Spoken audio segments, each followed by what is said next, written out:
Hey YouTube, this is Peck Tech, and I wanted to come out today and tell you about a cool game that I found. It's called Pulp Alley. Now, this is a starter set that I backed on Kickstarter last year, and I've just got it out as a visual example. There'll be plenty of other visuals as we go through the video, including the contents of this.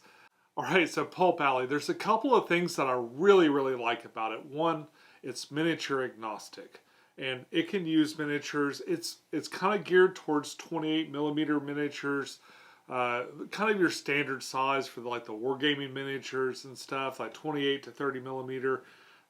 That works really well. Another thing that I really like is the rule set is simple to complex, meaning that you can have as complicated or as simple a game as you want to. Something else that's really important too is it can be relatively inexpensive to downright free, especially for your friends that want to join you in a game. So Pulp Alley is a skirmish game. It can be played with, solo or up to 4 people.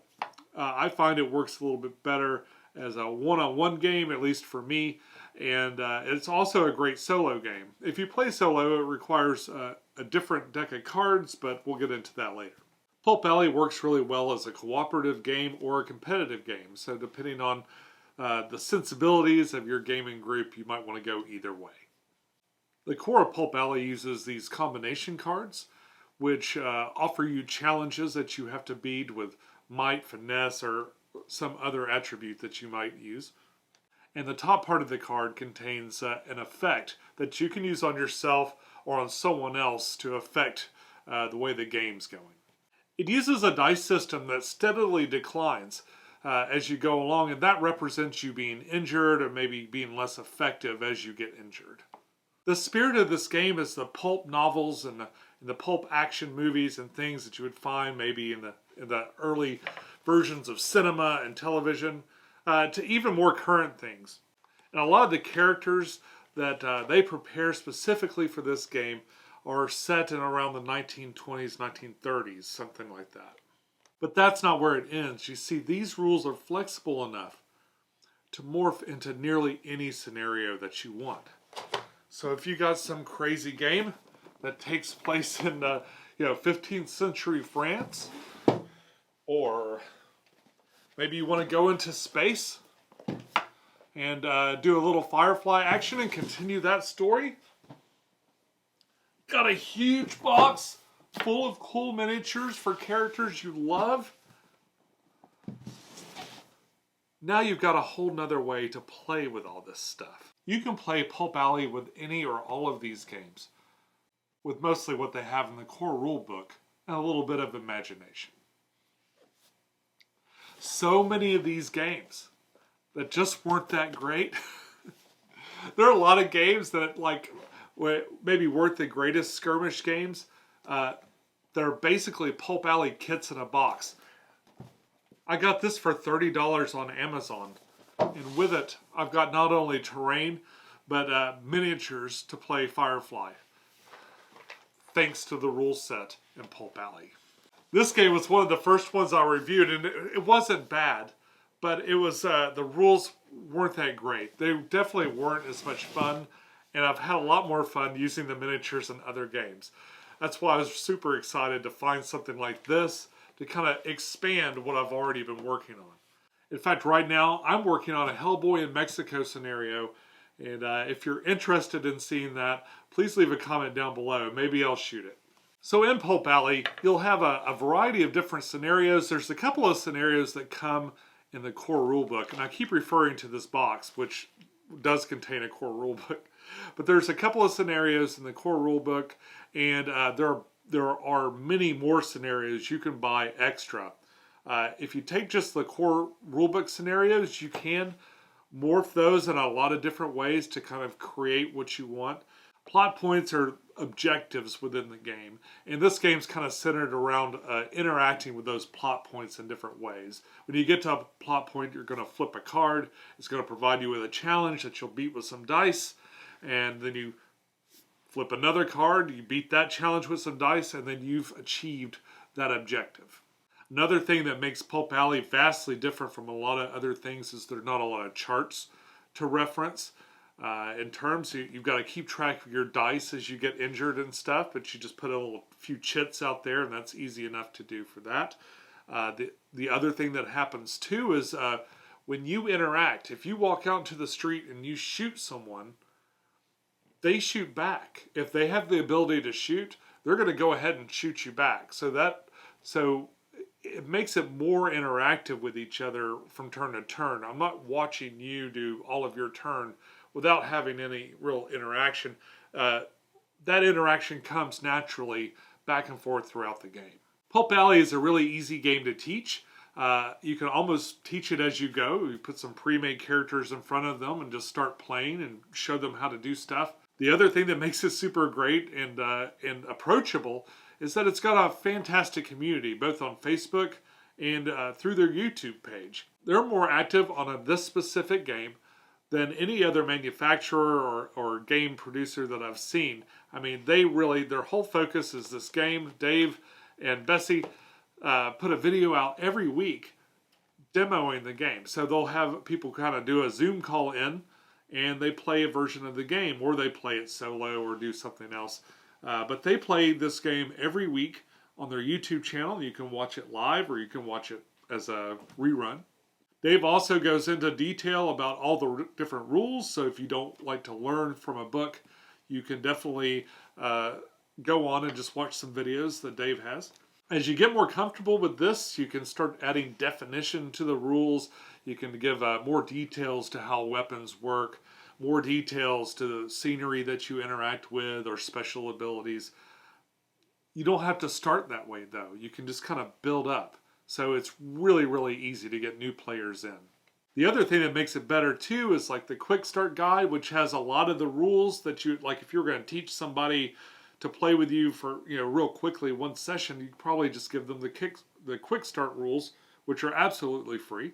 It's a free PDF on the Pulp Alley website. You can also, if you're a little crafty, you can download a free version of the starter deck, which is another essential component of this game. So you can download those cards, print them out, and take the quick start guide and play this today with no cost whatsoever. Pulp Alley is not a new game by any means. It's been around for around a decade.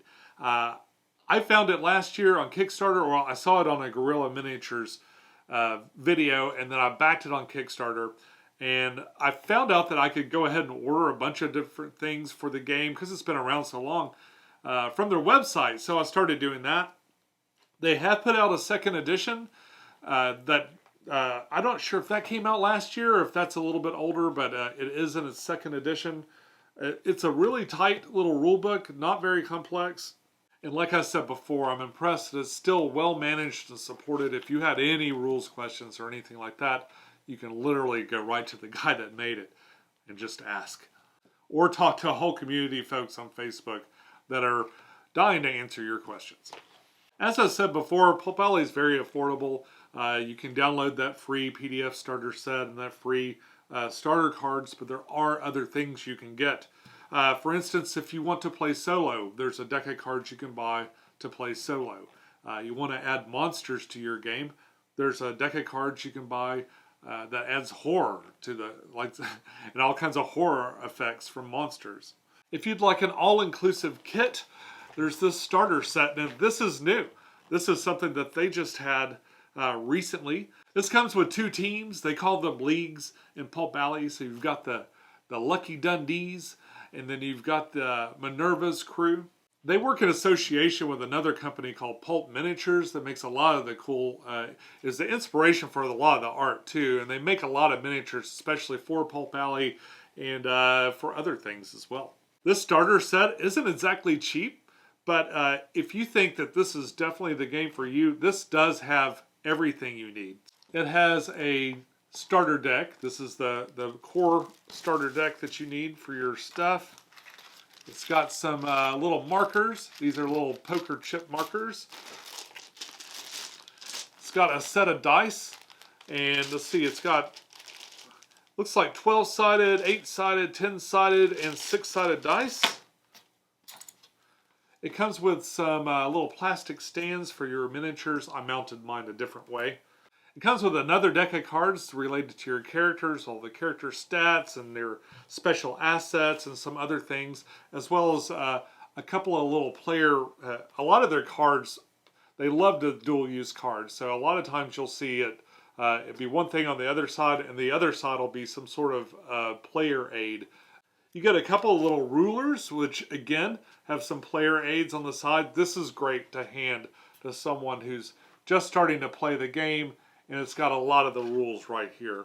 It has a Pulp Alley sticker that you can put on something. It's also got a copy of the quick start rules that you can hand to somebody to look at, or it's got a copy of the rule book.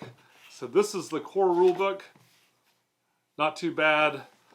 Lots of good illustrations and some charts and things. Really easy to put some characters together. In the back of it, it's got a couple of scenarios to kind of get you started and start to learn the game. The scenarios in the book are pretty cool, and you can take them and, like I said, use them for a lot of different things.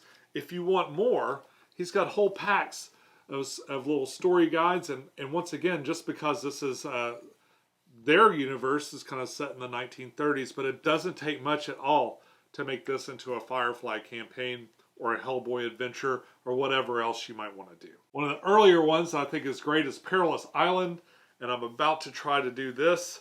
They've also expanded the rules into a couple of different areas, like for vehicles. I bought this, that came with a pack of cards, I think, for different vehicles.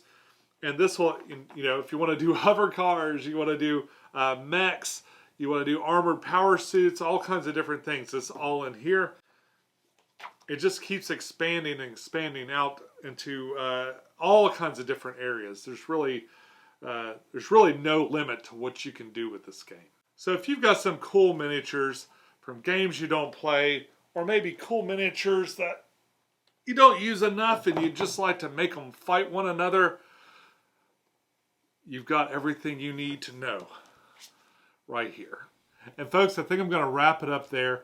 Be sure to go over to Dave's channel and check it out. I've used some clips from his channel with his permission to kind of show you all the really cool landscapes and things that he does to set up over there to play this game. So if you're curious at all about this, I encourage you to go check out their YouTube channel. They play every Sunday. There's lots of videos on there. He has so many really unique terrain setups and things. And on top of that, Dave is just a really, really funny person, like a naturally funny person that's a lot of fun to watch. And I find myself talking like this all afternoon. That's all I got for you today. Enjoy your games, and I'll see you again soon. Bye-bye.